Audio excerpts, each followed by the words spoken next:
तो hello guys, welcome to my YouTube channel. तो आप देख रहे हो मेरे शन। तो कैसा है पाइयो, क्या पछो। तो आज हम बात करेंगे इस वीडियो में ब्लैक कैट के ओरिजिन के बारे में। तो चलिए बिना देरी के वीडियो शुरू करते हैं।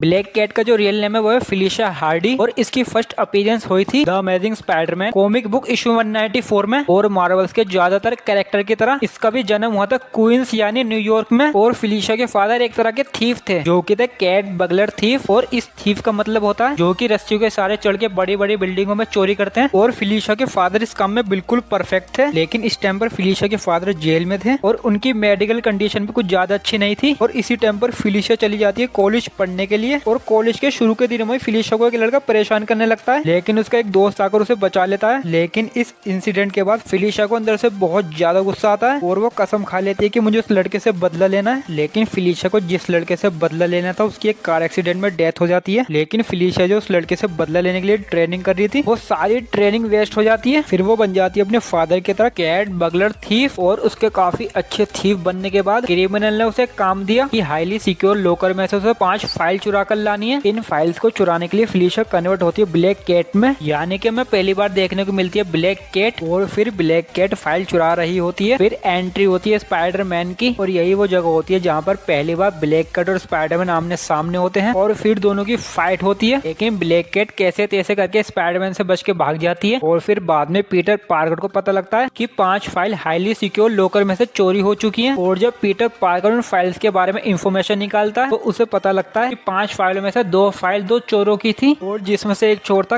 कैट बगलर वॉल्टर हार्डी और वो था ब्लैक कैट का फादर। और ये सब पता लगने के बाद स्पाइडरमैन जाता है जेल ब्लैक कैट के फादर से मिलने। और वो जेल जाके देखता है कि ब्लैक कैट के फादर की हालत बहुत खराब है। और ये सब चल ही रहा होता है कि ब्लैक कैट हमला कर देती है स्पाइडरमैन पर और स्पाइडरमैन और ब्लैक कैट में दोबारा फाइट शुरू हो जाती है। और इस फाइट में चलते हुए पीछे से ब्लैक कैट के दोनों साथी फायदा उठाते हुए जेल में विस्फोट कर देते हैं। और इसी विस्फोट में स्पाइडरमैन काफी घायल हो जाता है और मौके का फायदा उठाते हुए ब्लैक कैट अपने फादर को ले जाती है जेल से और सीधा घर ले जाती है। और अपने फादर को बता देती है कि ब्लैक कैट उनकी बेटी है। और जल्दी से अपनी मम्मी के पास जाके कहती है कि उनके पास बिल्कुल भी टाइम नहीं है। लेकिन ब्लैक कैट को ये नहीं पता था कि ये सब बातें स्पाइडरमैन ने सुन ली है। और ये सब होने के बाद ब्लैक कैट और स्पाइडरमैन की दोबारा फाइट शुरू हो जाती है कि उन्होंने जो भी करा उन्होंने अपने फादर की मजबूरी में करा। और ये दोनों लड़ते लड़ते पहुंच जाते हैं एक ब्रिज पे जिसपे से ब्लैक कैट गिर जाती है। और स्पाइडरमैन को लग रहा था कि ब्लैक कैट की मौत हो गई है। और स्पाइडरमैन वापस घर पे जाके देखता है तो ब्लैक कैट के फादर की भी डेथ हो चुकी होती है। और कुछ दिनों के बाद स्पाइडरमैन अपनी समाज सेवा कर ही रहा होता है तो स्पाइडरमैन को अपने सामने दिखती है ब्लैक कैट। और ब्लैक कैट के हाथ में होता है डिवाइस और ब्लैक कैट बताती है उस डिवाइस के बारे में स्पाइडरमैन को कि ये डिवाइस काफी खतरनाक डिवाइस है कि इसकी मदद से डॉक्टर ऑक्टोपस पूरे न्यूयॉर्क शहर में तबाही मचाने वाला है। इसलिए ब्लैक कैट ने डॉक्टर ऑक्टोपस के पास से ये डिवाइस चुरा लिया और ये डिवाइस ब्लैक कैट संभालने के लिए दे देती है स्पाइडरमैन को। और ब्लैक कैट ये डिवाइस स्पाइडरमैन को दे रही होती है, पीछे से आ जाता है डॉक्टर ऑक्टोपस। लेकिन कैसे तैसे करके स्पाइडरमैन ब्लैक कैट को डॉक्टर ऑक्टोपस से बचा लेता है। और फिर ब्लैक कैट को रियलाइज होता है कि स्पाइडरमैन दिल का बहुत अच्छा है। और फिर दोनों एक दूसरे को पसंद करने लगते हैं। और फिर स्पाइडरमैन अपनी आइडेंटिटी रिवील कर देता है कि वही पीटर पार्कर है। और फिर ब्लैक कैट को बहुत बड़ा झटका लगता है क्योंकि वो स्पाइडरमैन को पसंद करती है ना कि पीटर पार्कर को। और फिर इस चीज के बाद ब्लैक कैट और स्पाइडरमैन अलग अलग हो जाते हैं। और फिर ब्लैक कैट दोबारा छोटी मोटी चोरी करना शुरू कर देती है। फिर उसे क्रिमिनल ग्रुप की तरफ से ऑफर आता है। फिर ब्लैक कैट उन क्रिमिनल ग्रुप के मेंबरों से मिलने जाती है। फिर वो ग्रुप के मेंबर ब्लैक कैट को समझाते हैं कि उन्हें साइंस का एक एक्सपेरिमेंट करना है और उन्हें मदद चाहिए ब्लैक कैट की। और इसके बदले में जो भी ब्लैक कैट को चाहिए वो उनसे ले सकती है। और ये सब सुनने के बाद ब्लैक कैट राजी हो जाती है उन सबके साथ काम करने के लिए। और फिर ब्लैक कैट पर एक्सपेरिमेंट चालू होता है जिसमें कि उसकी हर स्किल को एनहेंस कर दिया जाता है, जैसे कि agility, stamina, flexibility, super strength. और इसी एक्सपेरिमेंट की वजह से ब्लैक कैट हो जाती है बहुत ज्यादा पावरफुल। और ब्लैक कैट को बाद में जाके पता चलता है कि इन सबके पीछे था किंगपिन। और किंगपिन ने ब्लैक कैट को सब बता दिया कि ये सब मैंने तुमसे बदला लेने के लिए करा था, क्योंकि ब्लैक कैट ने जो डॉक्टर ऑक्टोपस के पास से डिवाइस चुराया था वो डिवाइस डॉक्टर ऑक्टोपस का नहीं बल्कि किंगपिन का था। तो इसी वजह से किंगपिन ने ब्लैक कैट के साथ ये एक्सपेरिमेंट करा। और तो और ब्लैक कैट के पास इतनी पावर होने के बाद भी किंगपिन ने उसे एक और पावर दे दी जो कि था बैड लक, क्योंकि किंगपिन ने ब्लैक कैट के ऑरा को बैड लक में कन्वर्ट कर दिया था, जिससे कि ब्लैक कैट के दुश्मनों के साथ साथ उसके अपने भी उससे दूर होने लगे थे, क्योंकि उसके पास कोई भी जाता था तो उसके बैड लक की वजह से सब हर्ट हो जाते थे। तो इसी वजह से सब उससे दूर रहने लगे थे। फिर वो मदद मांगती है स्पाइडरमैन से, जो कि स्पाइडरमैन जाता है डॉक्टर स्ट्रेंज के पास। फिर डॉक्टर स्ट्रेंज अपने मैजिक की मदद से ब्लैक कैट के बैड लक को खत्म कर देते हैं, लेकिन डॉक्टर स्ट्रेंज की मैजिक की मदद से ब्लैक कैट की पावर म्यूटेशन में चेंज हो चुकी है। इसका मतलब है कि ब्लैक कैट एक म्यूटेंट बन चुकी है और उसके बाद ब्लैक कैट स्पाइडरमैन के साथ मिलकर काफी क्रिमिनलों का साफ सफाई कर देती है और ब्लैक कैट अपनी आंखों में एक ऐसी चीज का यूज करती है जिसकी मदद से उसे अंधेरे में और दूर का आसानी से दिखाई देने लगता है। और तो और ब्लैक कैट ने अपनी कॉस्ट्यूम में शार्प क्लोज को भी ऐड किया था। तो इस तरह ब्लैक कैट को अपने सूट में चीजें ऐड और अपग्रेड करने पर हमारे सामने आती है नई ब्लैक कैट। तो गाइस ये थी origin story of black cat.